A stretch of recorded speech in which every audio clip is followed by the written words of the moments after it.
ومن سيئات أعمالنا من يهده الله فلا مضل له ومن يضلل فلا هادي له أشهد أن لا إله إلا الله وأشهد أن محمدا عبده ورسوله الفاتح لما أغلق والخاتم لما سبق ناصر الحق بالحق والهادي إلى الصراط المستقيم وعلى آله حق قدره ومقدار عظيم رب اشرح لي صدري ويسر لي أمري wahlul 'uqdatam min lisani yafqahu qawli. Amma ba'du, para jamaah salat maghrib Masjid Nur Huwa. Alhamdulillah di malam hari ini kita bisa bersama-sama hadir di tempat ini dalam rangka hadir di majelis ilmu. Mudah-mudahan apa yang kita pelajari, apa yang kita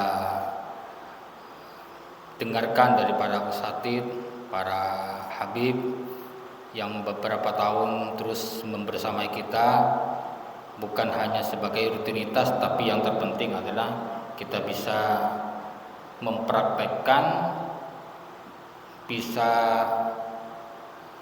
menjadi karakter dalam kehidupan kita, apa yang kita dengarkan, apa yang kita simak.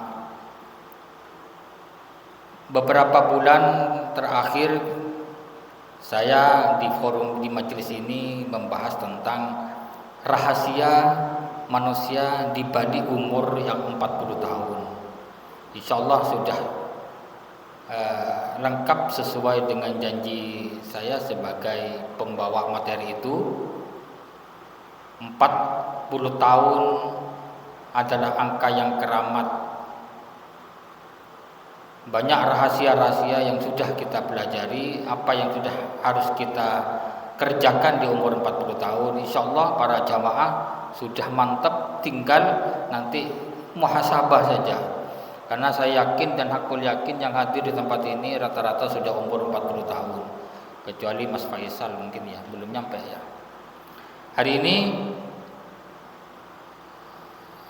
beberapa bulan ke depan ini kita akan membahas tentang amalan-amalan yang mungkin tidak biasanya ya. Kalau 4 pemateri ini membahas tentang amaliyah yang bersifat fisik, bersifat badan, maka ke depan ini kita akan bersama-sama membahas tentang amaliyah yang sifatnya batin. Itu amalan hati. Karena ternyata amalan badan itu, amaliyah yang dohir nampak di dalam mata kita, kalau tidak dibarengi dengan amalan hati, maka bisa jadi amaliyah kita yang nampak seperti kita yang nampak di mata itu bisa rusak kalau kita tidak memperhatikan amal-amal yang bersifatnya hati. Mungkin di majelis ini ada yang tahu amal-amal yang bersifat hati? Contohnya Mas Faisal apa? Amalan hati itu. Apa? Zikir itu sifatnya menyebut, Pak. Amalannya fisik itu. La ilaha illallah, la ilaha illallah, sifatnya adalah amaliyah badan. Amaliyah yang bersifat dohir. Tapi amaliyah yang bersifat hati itu tidak nampak, tapi biasanya terpancar dalam perilaku.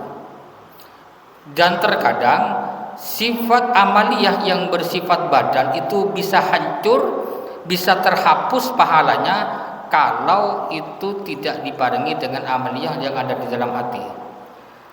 Baiklah para jemaah sekalian, ada beberapa amalan yang bersifat hati, di antaranya nanti kita akan bahas ke depan. Yang pertama adalah ikhlas, itu adalah amalan hati. Yang kedua adalah tawakal, itu amalan hati juga. Yang selanjutnya adalah sifat optimis, tidak putus asa. Yang selanjutnya adalah khauf atau rasa takut. Yang kelima adalah bersyukur. Yang selanjutnya keenam adalah ridho. Yang ketujuh adalah sabar, itu sifat hati juga. Yang selanjutnya yang kedelapan itu adalah muhasabah atau introspeksi diri. Yang kesembilan adalah tafakkur. Yang selanjutnya adalah mahabbah atau cinta. Yang selanjutnya adalah yang ke-11 itu takwa, yang ke-12 itu warah. Kita mulai dari yang pertama yaitu ikhlas. Kata-kata ikhlas itu sering kita dengar, tapi kadang tidak seperti yang kita bayangkan. Apa ikhlas itu? Apakah ikhlas itu seperti yang sering kita sebut ketika kita memberi sesuatu, Pak, aku ngekeiling sampean. Oh, jangan repot-repot. Enggak, aku ikhlas. Apakah itu ikhlas yang sebenarnya? Aku ikhlas, enggak apa-apa aku ngasih nang sampean. Ternyata ikhlas itu bukan di situ, Pak.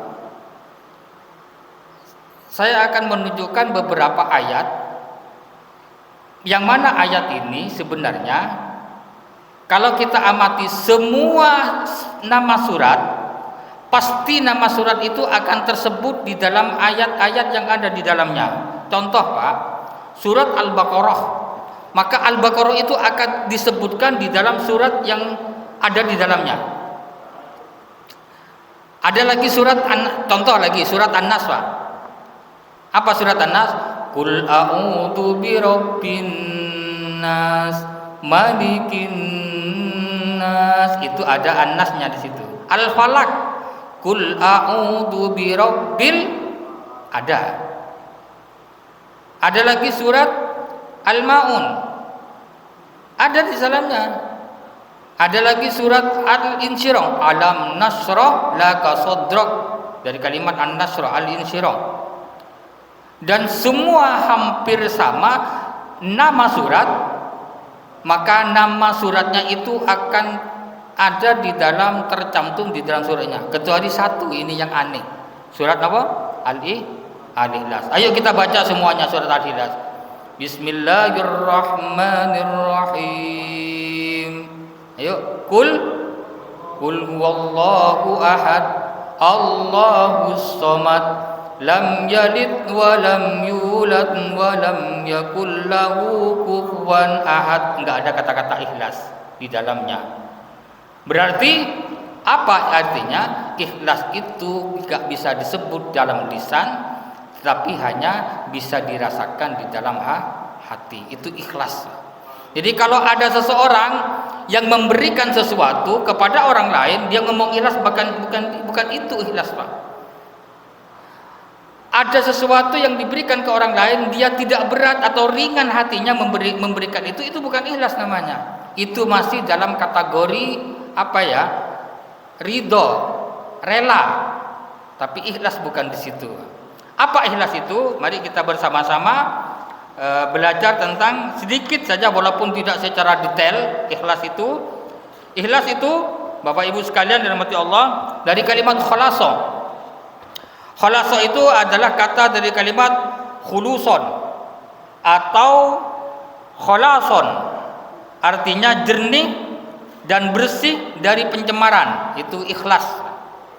Dikatakan khalaso atau khalasus syai' artinya sesuatu yang menjadi murni. Khalasatun ila syai'in artinya aku sampai kepada sesuatu, atau khalasus syami ini artinya samini itu murni. Ya. Lafaz ikhlas menunjukkan pengertian jernih, bersih, suci dari campuran pencemaran. Sesuatu yang murni artinya bersih tanpa ada campuran, baik itu bersifat materi maupun non materi.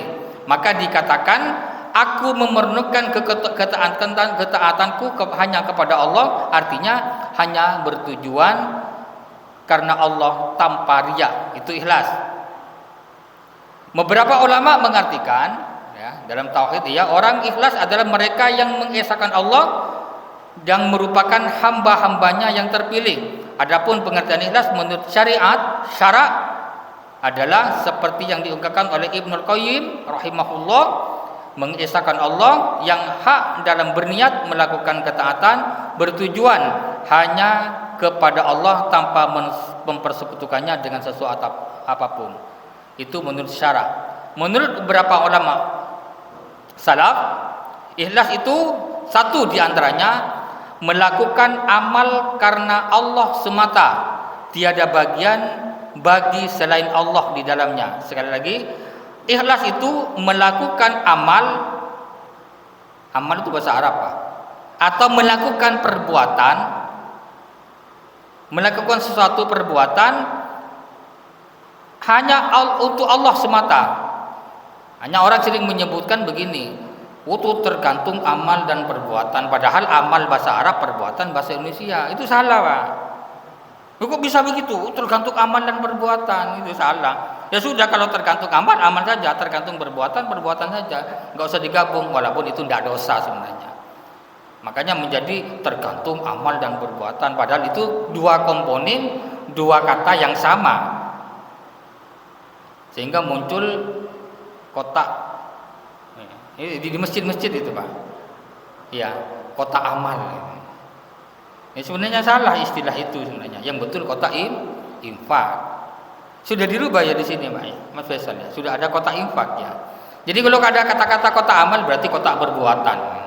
Ya walaupun tidak masalah, situ sebenarnya umum, itu hanya tradisi. Yang betul itu kotak infak atau kotak sedekah. Berarti kotak itu adalah tempat untuk orang bersedekah atau orang berinfak. Alhamdulillah sudah dirubah. Jadi bukan kotak amal lagi ya.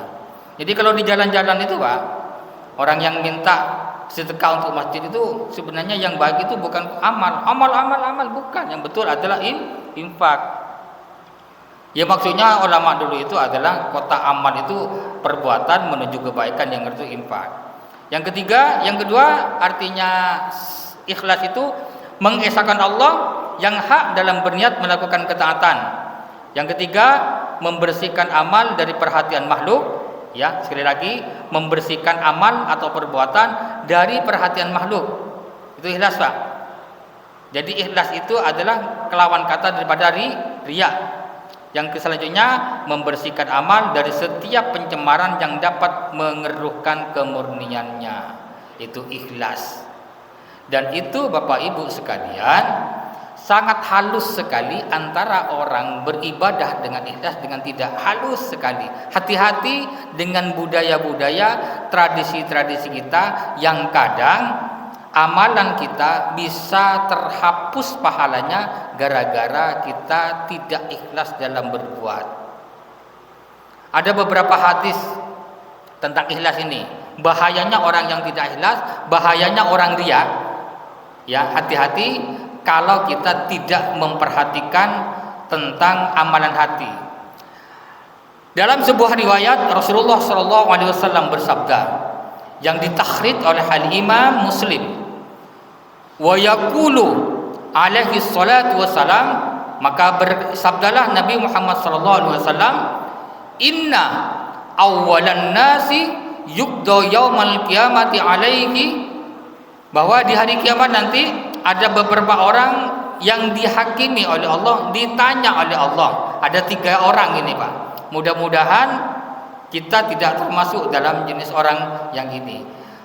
Pertama, rajulun istashhada. Pertama adalah seorang laki-laki yang mati syahid.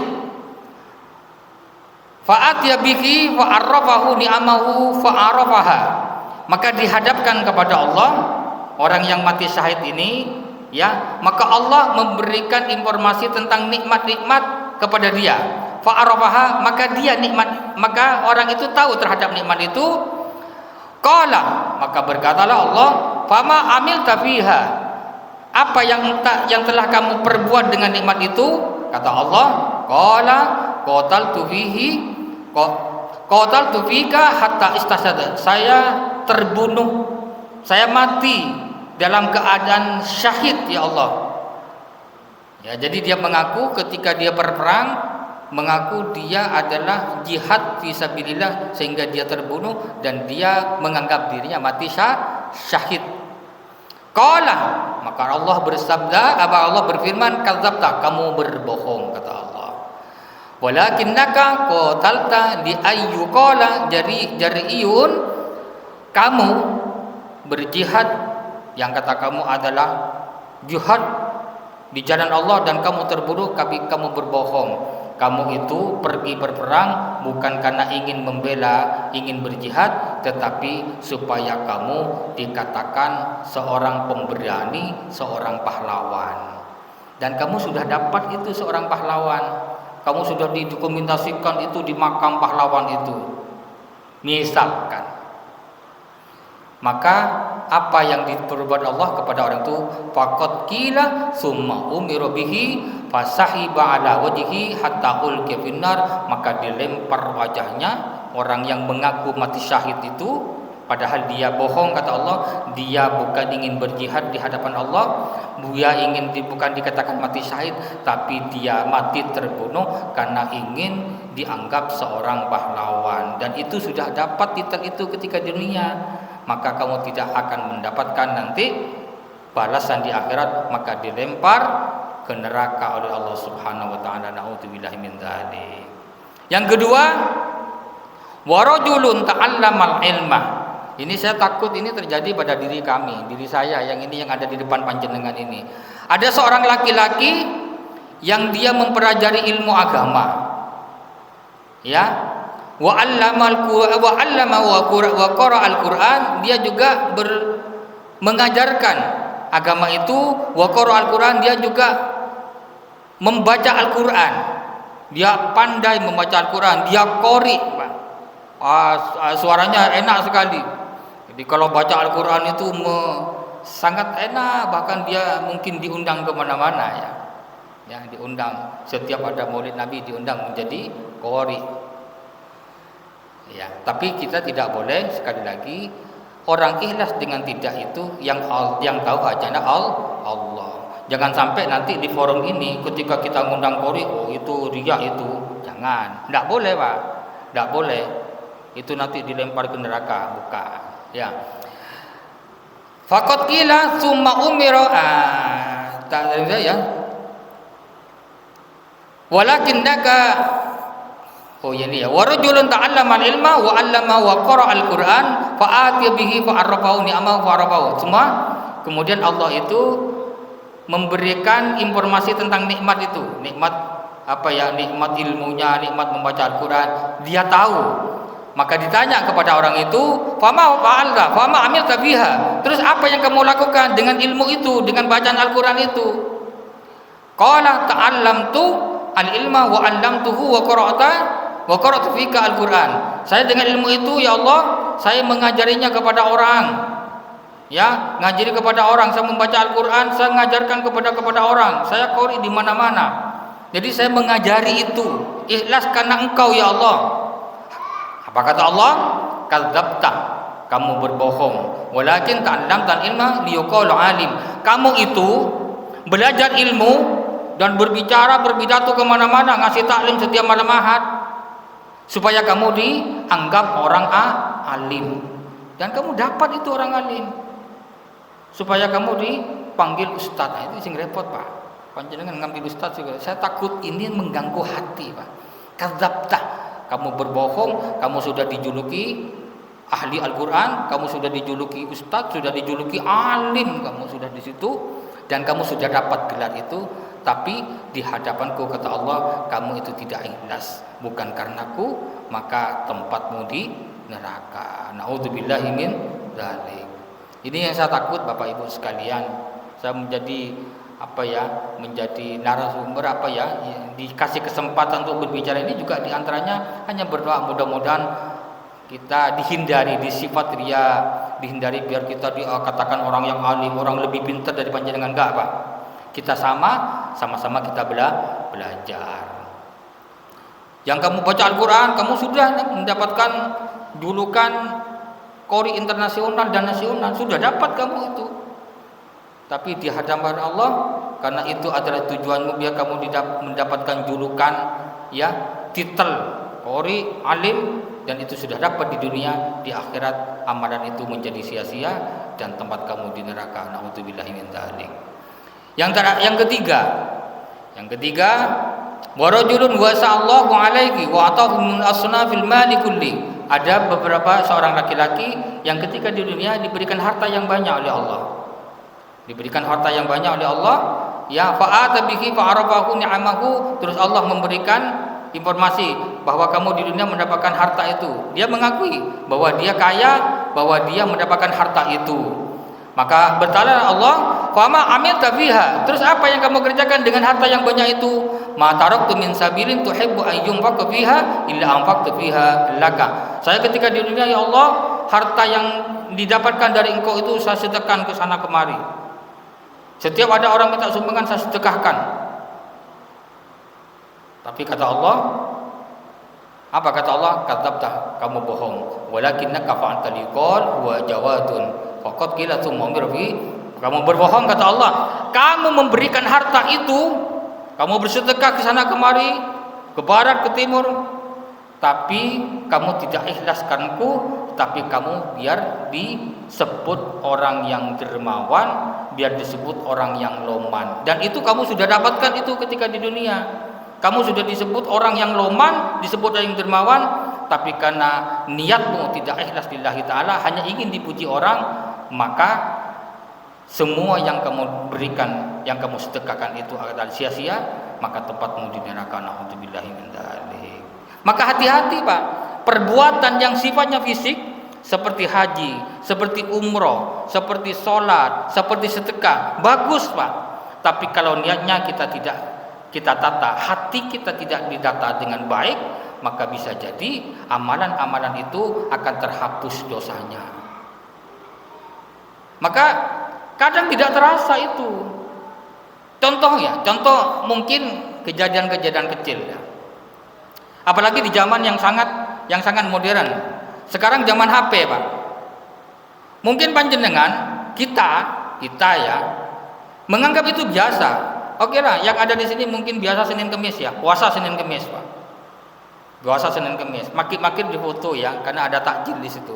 Alhamdulillah, takjil dengan kurma dan air putih. Kira-kira itu sederhana enggak kira-kira? Sederhana kan?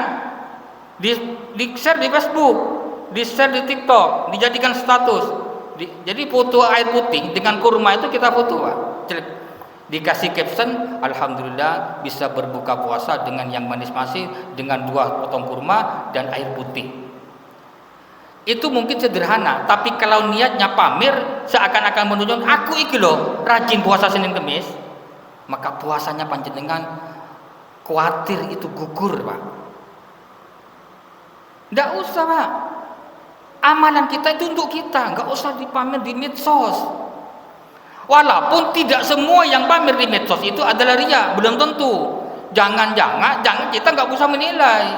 Itu adalah bahwa informasi ini untuk kita, Pak, yang melakukan, bukan untuk menilai orang lain. Jangan sampai ada yang di TV, oh itu pamer, belum tentu. Bisa jadi orang yang pamer kebaikan itu adalah untuk memberikan motivasi kepada orang lain, biar orang lain juga meniru kebaikannya.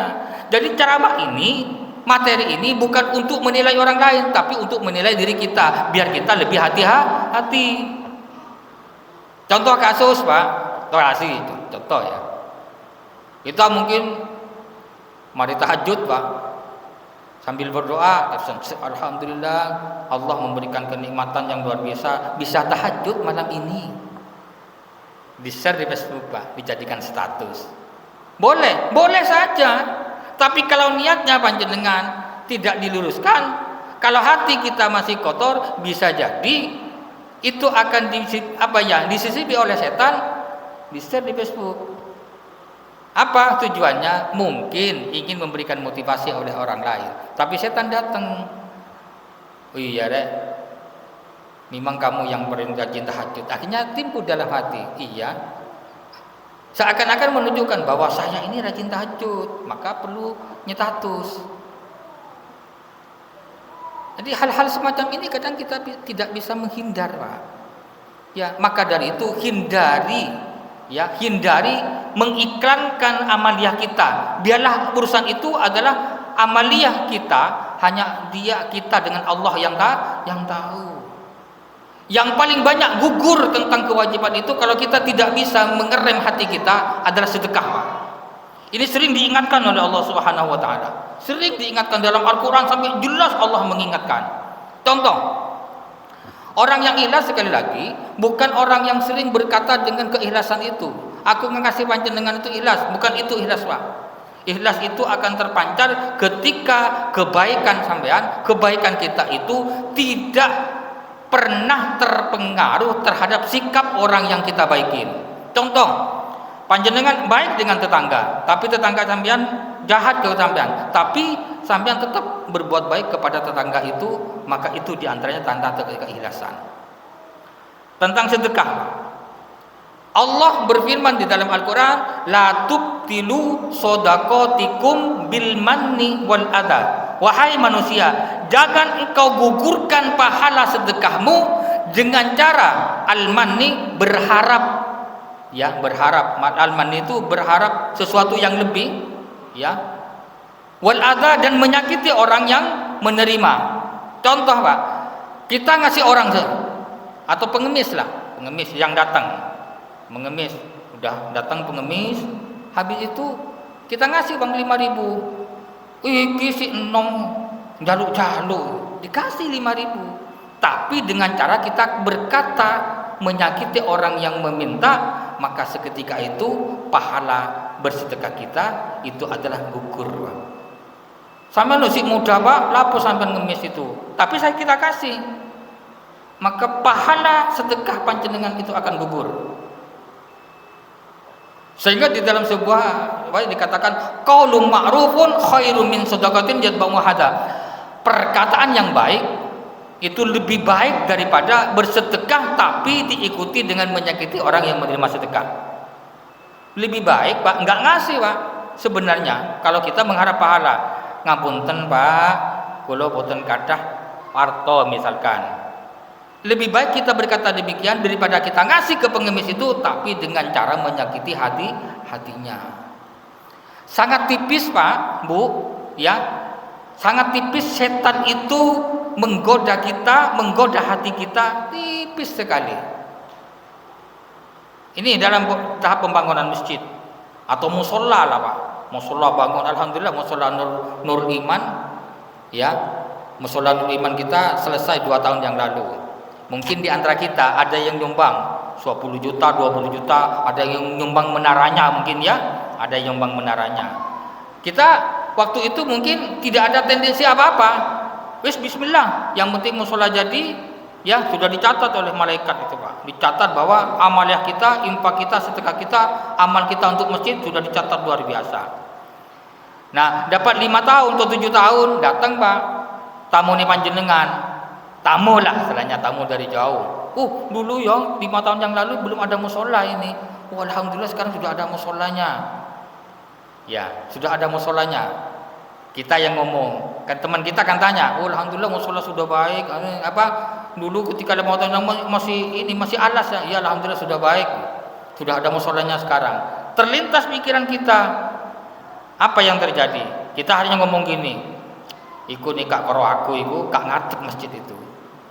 Ya kan? Nikah koro-koro aku, kak ngadeg masjid itu. Iku sing jombang sapa anunya itu? Apa jadi menaranya itu? Ya aku. Dengan niat sampean pamer, maka seketika itu sedekah sampean gugur pahalanya. Sederhana toh ngomong, kak koro-koro aku iku, kak ngadeg masjid, kak melaku iku. Hati-hati, Pak.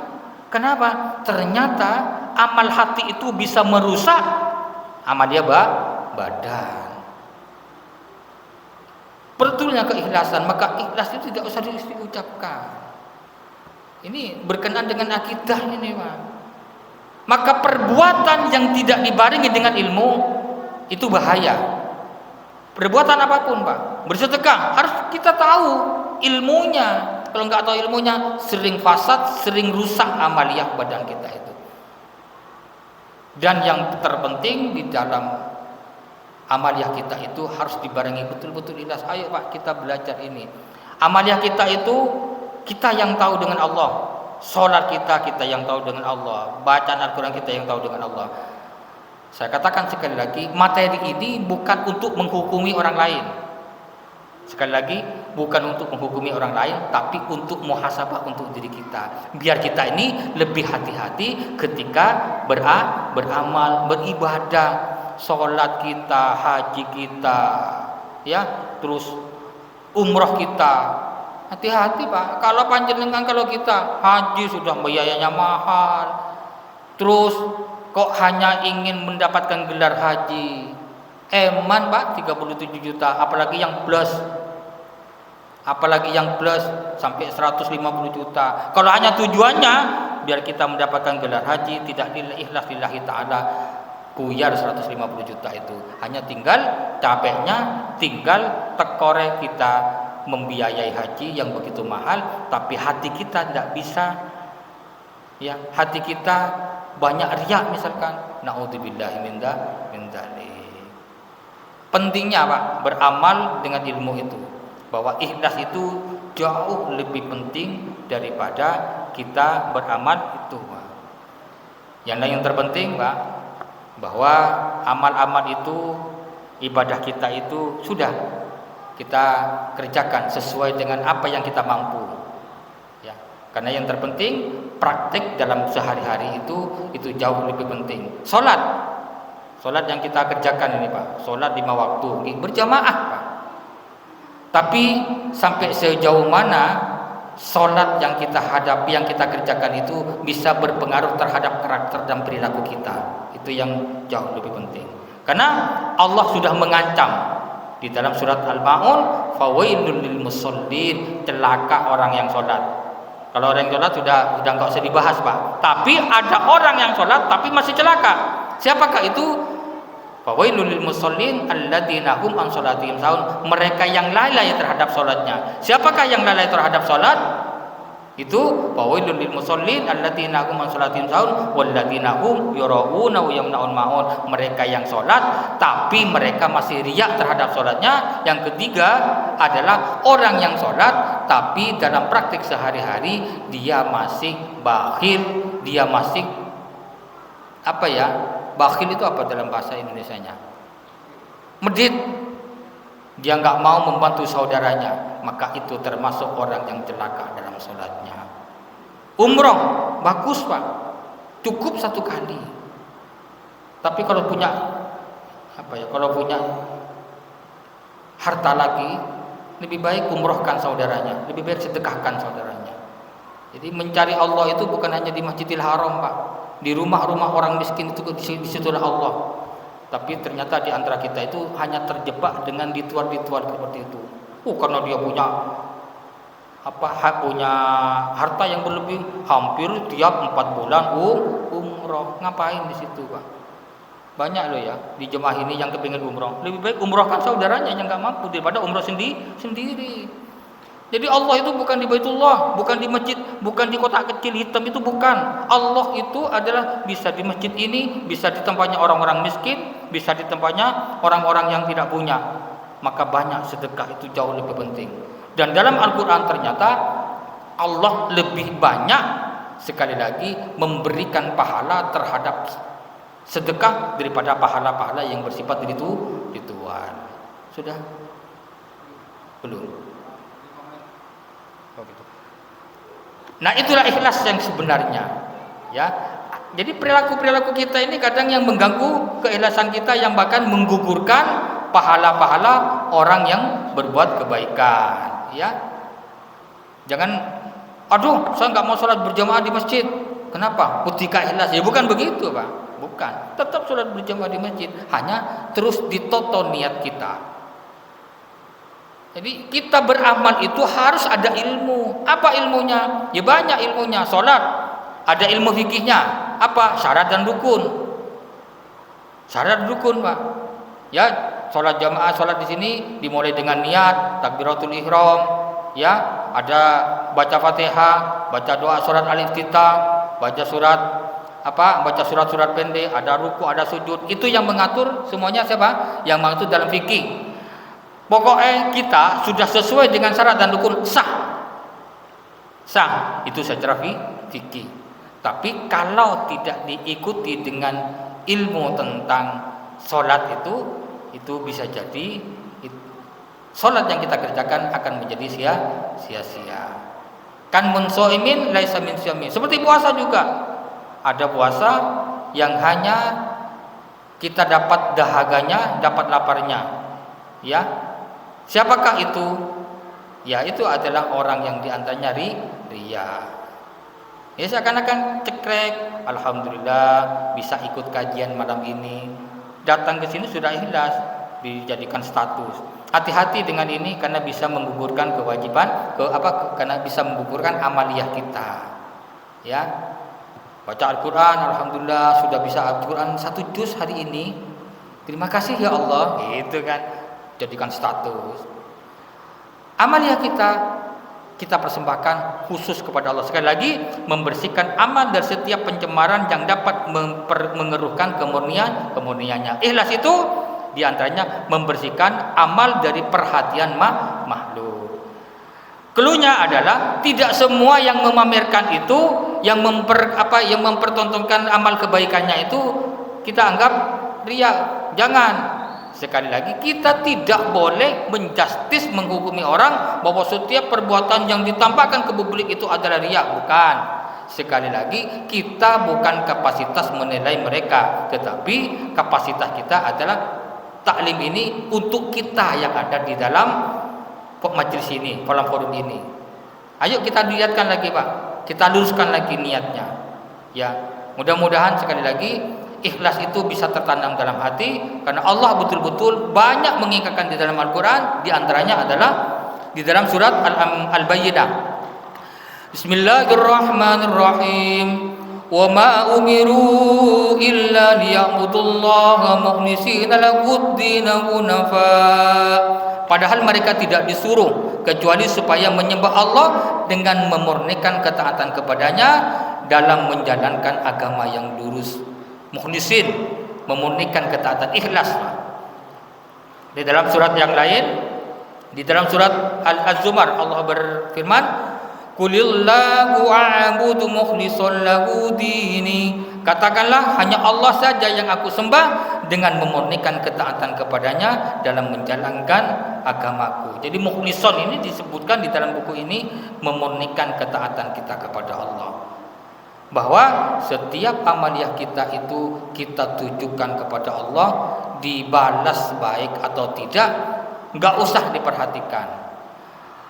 Panjenengan kita, Pak, diperintahkan oleh Allah baik kepada orang lain, baik kepada tetangga. Perkara tetangga itu tidak baik dengan kita, itu bukan urusan kita, Pak. Kalau kita betul-betul ikhlas kepada Allah, baik kepada tetangga, kalau tetangga itu tidak dengan baik kita, itu tidak pengaruh. Kita terus berbuat baik kepada orang lain. Contoh, Pak, Rasulullah ketika berdakwah,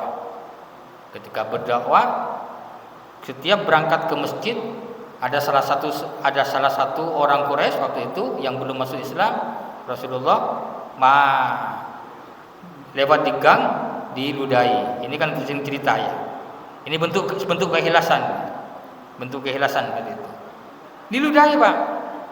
Rasulullah hanya mengudah sedikit. Besoknya Rasulullah lewat, diludahi lagi sama orang itu. Rasulullah hanya menoleh. Terus setelah itu sering diludahi. Pada suatu hari Rasulullah mau pergi ke masjid, kok nggak ada yang ngeludah ya? Ini kemana ini orang yang nggak ngeludah ini? Akhirnya tanya, si fulan itu kemana? Oh, Rasul Muhammad, orang itu adalah sakit sekarang. Orang itu sakit. Ternyata Rasulullah adalah orang yang pertama sing nyambangi wong sing ngeludahi itu, Pak. Rasulullah orang yang pertama pergi nyambangi orang yang sering meludahi Rasulullah. Kaget orang itu, ya Rasulullah, saya sering meludahi engkau ya Rasulullah. Ternyata engkau adalah orang yang pertama yang melihat saya, yang bahasanya mengunjungi saya, dan didoakan orang itu, Pak. Mudah-mudahan engkau cepat sembuh. Apa yang terjadi? Orang itu langsung masuk Islam. Itu contoh-contoh keikhlasan, Pak. Jadi kita berbuat baik kepada orang lain, tidak harus maka balaslah kejahatan itu dengan kebaikan. Itu termasuk kategori ikhlas. Dan banyak contoh-contoh ternyata Islam itu adalah bentuknya adalah perilaku, sekali lagi perilaku, Pak. Sehingga Allah itu memuji Rasulullah, innaka la'ala khuluqin atim. Sungguh engkau ya Muhammad, engkau mempunyai akhlak yang agung. Jadi Islam itu perilaku, Pak. Salat ya, puasa iya Pak, tapi lebih kepada itu semua amaliyah yang berupa mahdhah, salat, puasa, haji, umroh itu seharusnya kalau menjadi karakter itu akan mendapatkan insan-insan yang memang karakter positif, akhlaknya yang baik. Maka seharusnya Pak, salat yang kita kerjakan harus membentuk akhlak yang baik terhadap orang lain. Ada enggak orang yang rajin salat tapi kepada tetangga masih sering tukaran, sering berkata kasar? Maka salatnya itu belum bisa membentuk kepribadian yang baik dalam dirinya. Mudah-mudahan ya kita masih bisa memurnikan amaliyah kita Pak. Amin ya rabbal alamin. Salat Pak, ayo kita murnikan, kita khususkan ketaatan kita kepada Allah. Ini baru sekedar informasi tentang pengertiannya, belum fungsinya, belum nanti, karena untuk yang ikhlas ini ada beberapa bahasan fungsi ikhlas, terus beberapa hal yang harus diperhatikan dengan ikhlas, terus tanda-tanda orang ikhlas itu seperti apa, nanti kita akan bahas di majlis berikutnya. Mudah-mudahan bermanfaat. Amin ya rabbal alamin. A'udzubillahi minasyaitonirrajim. Bismillahirrahmanirrahim. Alhamdulillahirabbil alamin. Allahumma shalli ala sayyidina Muhammadin wa ala ali sayyidina Muhammad. Allahumma inna nas'aluka salamatan fid din wa afiatan fil jasad wa ziyadatan fil ilmi wa barakatan fil rizqi wa taubatan qabla al-maut wa rahmatan indal maut wa maghfiratan ba'dal maut. Allahumma hawwin alaina fi sakaratil maut wa najata minan nar wal hamdul hisab. Rabbana atina fid dunya hasanah wa fil akhirati hasanah wa qina adzabannar. Subhana rabbika rabbil izzati amma yasifun. Wassalamun alal mursalin walhamdulillahi rabbil alamin. Akhirul kalam. Wassalamualaikum warahmatullahi wabarakatuh.